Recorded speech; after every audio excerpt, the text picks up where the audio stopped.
দেখলাম ফারুকিক ধরিছে বিএনপির পোলাপাইন কেন ওয়াসিমের ছবি ড্রোন শোতে দেখায় নাই। ফারুকি দেখলাম মাপটাপ চাইতেছে। ফারুকির এই অভ্যাসটা ভালো, কিছু বাড়তে দেয় না। এর আগেও পাঠ্য বইয়ে ওয়াসিমের নাম না থাকায় খুব খেপেছিল ছাত্রদল। দেখেছেন না, মনে আছে না? ছাত্রদলরে বলি, ছোট ভাই হিসাবেই বলি, ওয়াসিম আমাদের প্রিয়, সব শহীদেরাই আমাদের প্রিয়। শহীদদের উপরে দখলদারি করতে নাই, এতে শহীদের অসম্মান হয়, অমর্যাদা হয়। এটা পরামর্শ দিই আর এটা ইতিহাস বলি। 1990-এ আইকনিক শহীদ ছিল দুইজন, নূর হোসেন আর ডাক্তার মিলন। ডাক্তার মিলনের হত্যাকাণ্ডই এরশাদের পতনকে ত্বরান্বিত করে। উনি জাসদ করতেন, আমরা জানতাম। উনি বিএমএর নেতা, ডাক্তারদের নেতা, এটা সারা দেশে পরিচয় ছিল। ঢাকা মেডিকেল কলেজের টিচার ছিল। এখন এরশাদের পতনের পরে জাসদের মনে হইল এটার পয়েন্ট নিতে হবে যে ডাক্তার মিলন জাসদ করত। সারা দেশ পোস্টারে ভরায় দিল জাসদ নেতা ডাক্তার মিলন বলে। মানুষজন পছন্দ করলো না। উনি ডাক্তারদের নেতা, ঢাকা মেডিকেল কলেজের শিক্ষক, 90-এর শহীদ, এই পরিচয়টা ঢাকা দিতে চাইল জাসদ পরিচয় দিয়া। কি ফল হইল? নূর হোসেন যুবলীগের কর্মী ছিল, তার নাম সবাই জানে। ডাক্তার মিলনের নাম আজকে কয়জন জানে? এইভাবেই দলের স্বার্থ খাইয়া ফেলে শহীদের অমরত্বকে।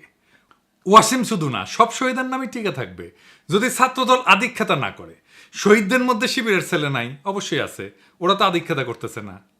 একমাত্র ওয়াসিমকে নিয়ে আধিক্ষেতা করতেছে ছাত্রদল। যখন মানুষ দেখবে যে আরে জোর করতেছে তো আমার উপরে, তখনই মানুষ মুখ ফিরায় নেবে। এভাবে হয় না আসলে। ওয়াসিমের নাম না আসলে কোথাও যেইভাবে ছাত্রদল ঝাঁপায় পড়তেছে তার উপরে, তাদের কিছু কথা বলতেই হয়।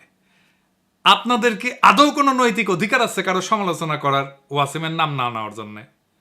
না, নাই। নাই, আপনাদের নৈতিক অধিকার নাই।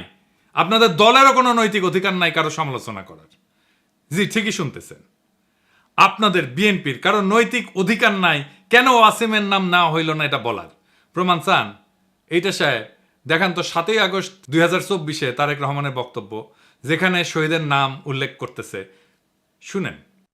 দেশ এবং জনগণকে স্বাধীন করতে গিয়ে চোখে মুখে বুকে গুলি আলিঙ্গন করা আবু সাইদ কিংবা মুগ্ধের মতন হাজারো ছাত্র ছাত্রী, তরুণ তরুণীকে প্রাণ বিসর্জন দিতে হয়েছে। শুনিছেন? ওয়াসিমের নাম আপনাদের ভারপ্রাপ্ত চেয়ারম্যান কইল? কয় নাই তো। উনার এই বক্তৃতাগুলো তো স্ক্রিপ্ট কইরা বক্তৃতা। উনি কেন ওয়াসিমের নাম কইল না? উনি তো লিখেই বলতেছেন, তাই না? আগে উনারে ধরেন, তারপরে অন্যদের ধরতে আসেন।